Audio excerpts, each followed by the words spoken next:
പ്രിയപ്പെട്ടവരെ, എല്ലാവർക്കും ഭാരത റിപ്പബ്ലിക് ദിനത്തിൻ്റെ ഹൃദയം നിറഞ്ഞ ആശംസകൾ നേരുകയാണ്.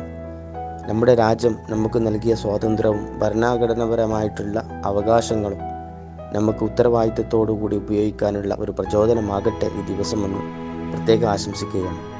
നമുക്ക് നമ്മുടെ വിദ്യാഭ്യാസത്തിലൂടെ, അച്ചടക്കത്തിലൂടെ, പ്രത്യേകിച്ച് മുസ്ലിങ്ങളാണല്ലോ, അതുകൊണ്ട് ആത്മീയതയിലൂടെയും ഒരു നല്ല പൗരനായി രാഷ്ട്ര നിർമ്മാണത്തിൽ പങ്കാളികളാകാൻ അള്ളാഹു നമ്മെ സഹായിക്കട്ടെ എന്ന് ഈ സമയത്ത് പ്രാർത്ഥിക്കുകയാണ്.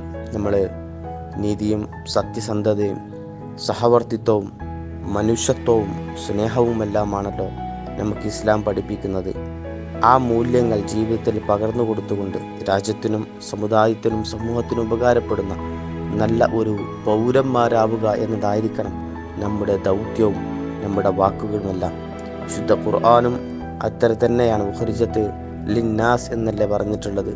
അതുകൊണ്ട് തന്നെ മറ്റുള്ളവർക്ക് നന്മ പ്രചരിപ്പിക്കുന്ന കാര്യത്തിൽ ഇടപെടുക, ദോഷത്തെ തടയുന്ന കാര്യത്തിലും പ്രത്യേകം ശ്രദ്ധിക്കണമെന്നും ഈ സമയത്ത് ഓർമ്മപ്പെടുത്തുകയാണ്. അറിവിലൂടെ ശക്തരാകാം, അച്ചടക്കത്തിലൂടെ മഹത്തായ പൗരന്മാരാകാം എന്നുകൂടി ഓർമ്മപ്പെടുത്തിക്കൊണ്ട് എല്ലാവർക്കും ഒരിക്കൽ കൂടി റിപ്പബ്ലിക് ദിനാശംസകൾ നേരുന്നു.